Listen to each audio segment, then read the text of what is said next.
right, so we've had all of these changes going on in the Middle Ages. So what happens at Trent, right? Trent, the Council of Trent takes place from 1545 to 1563. Not the entirety of that period, it comes and goes. So what are they reacting to? They're reacting to a number of issues. From the beginning of the Renaissance, especially during the reign of Leo X, which is 1513 to 1521, they had felt this need to restore the liturgy as defined by the Roman Missal that had been in print prior to 1475, what was actually printed. So, right, we've seen Leo the Great do this, we've seen Leo X do this. There's a number of reforms that have been going on in the liturgy. So once more we're coming back and saying, we need to restore it to what it has been. So they wanted the liturgy to be the same, right, across the church to show the unity of the church. And prior to this, there was slight variations in all the different dioceses. Symbols and rites, of course, should be defined by the magisterium and codified so that there is no room for doubt or subjectivity. Right? Going back to the first time that we collect everything, one of the reasons they did it was because bishops had started to use heretical or inaccurate texts, and once more, they wanted to make sure the texts were codified so that there was no doubts or subjectivity entering in. Now, this reform was actually more concerned for the apologetic value rather than pastoral value of the text, right? Keep in mind this is right after the Protestant Revolt. So how do we actually go about restoring a Roman liturgy, right? So there's actually three arguments, or strands for this that you would find at Trent. The one is the humanist strand.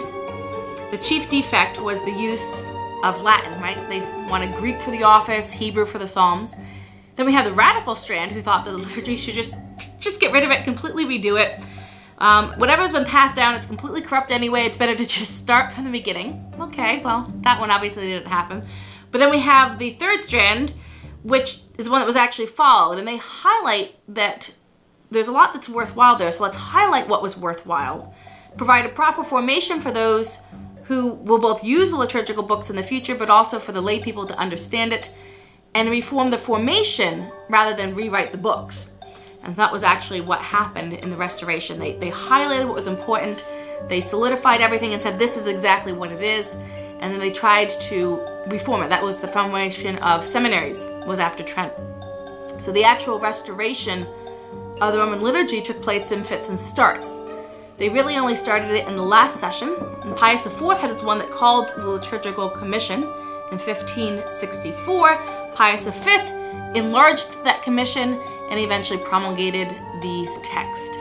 But it was a difficult task, much more difficult than what they had at the Second Vatican Council, because they didn't have specialists or the scholarly tools that we have today. So the specialists were limited in their investigations and in what they could do. And they basically found books that had been stored in the Lateran library and used those as the older text to go from.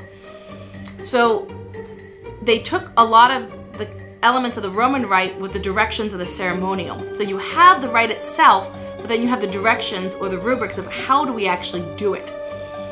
But part of the problem then is that a lot of the gestures or postures that were just basic proper decorum are added to the missal and are then often thought of as being essential to the rite when they're not essential to the rite, but are just appropriate gestures that could possibly change in time depending on circumstances and people.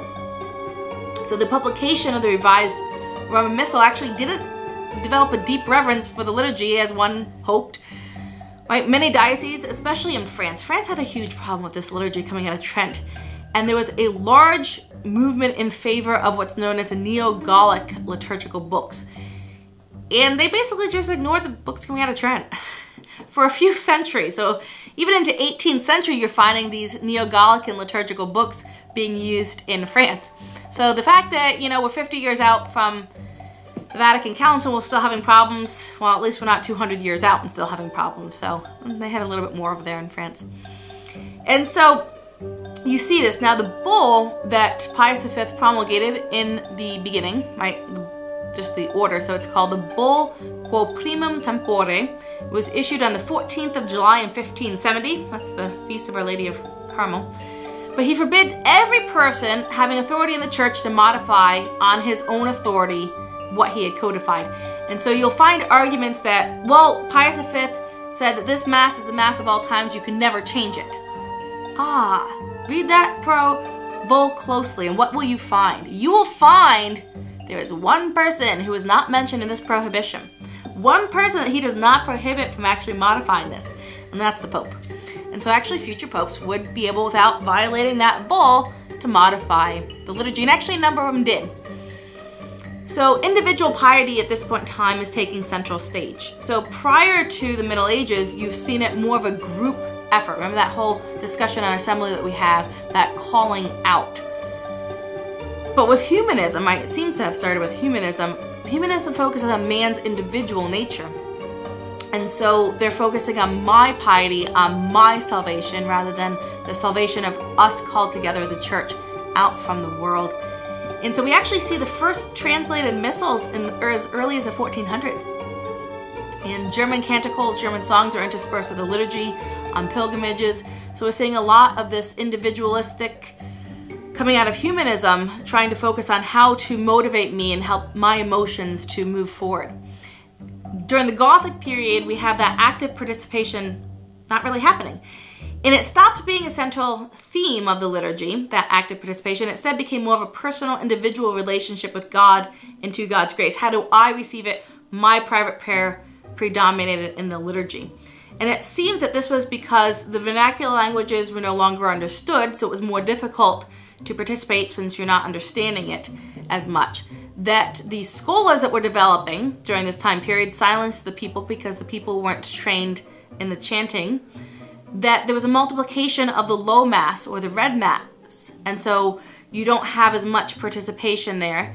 That they had stopped the offeratories, the offeratory procession, and the canons being recited in silence. There's no longer that affirmation. One of the things that you notice oftentimes if you go to an Eastern Rite liturgy is they do have the canons, and interspersed throughout is this affirmation that yes, we adhere to this, yes, we do that. Let us be attentive. Peace be to all. Wisdom, be attentive. May your mercy, O Lord, be upon us. May your mercy be upon us. And so that's this devotion of a very personal devotion, which is important, but at the same time, the liturgy is a communal affair. So the performance of the liturgy had become the responsibility of the clergy, whereas the faithful were more silent observers praying and just contemplating there because of this low mass and because of the lack of others, the lector and the thurifer. They're there, but the priest is the one doing it. So we just become more silent observers, enabled to watch but not participate. And so what you do see during this period is that's when you see a lot of non-liturgical devotions being added in the vernacular. So things like Corpus Christi processions, pilgrimages. This is when all of those develop in the Middle Ages, and they're believed to develop because we didn't have as much participation as laity in the liturgy itself. So as Trent concluded, it demanded that any books that aren't based on the liturgy of Pius V be banned.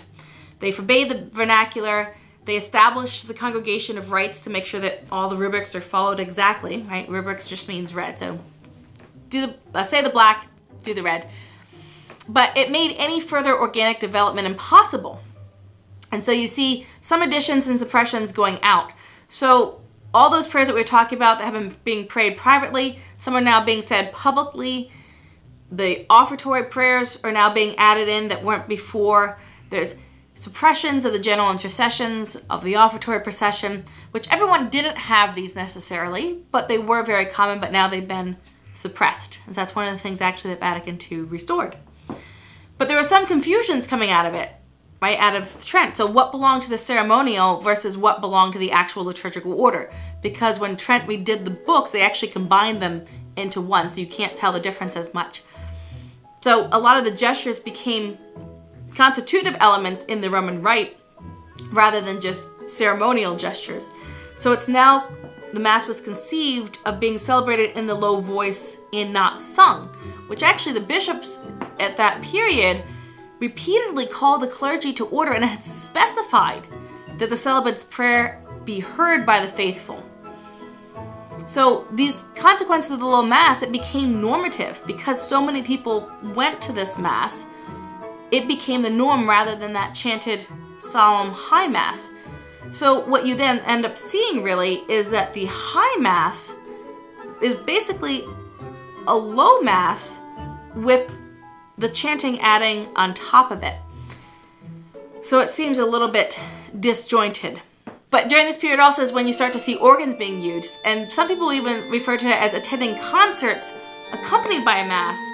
But at a certain point you become accustomed to that. You become accustomed to the florid music, and it's beautiful music, but it was not the common one. It's not what you would have had prior to that. It's also the point at this time when you start to see the tabernacle on the altar. It was actually in response to the Reformation, because by their denial of the Eucharist, Catholics then wanted to emphasize the true presence and therefore put the tabernacle front and center. And so someone like St. John Eudes, who's early 1600s, well, 1600s, but he's talking about people conversing during the Mass, people looking for a low Mass simply to avoid having to attend a chanted high Mass because it takes too long. So just because there is this Mass here, it wasn't perfect. They tried reforming it. People are still having problems participating in it and responding to that reform in the way that the church had hoped.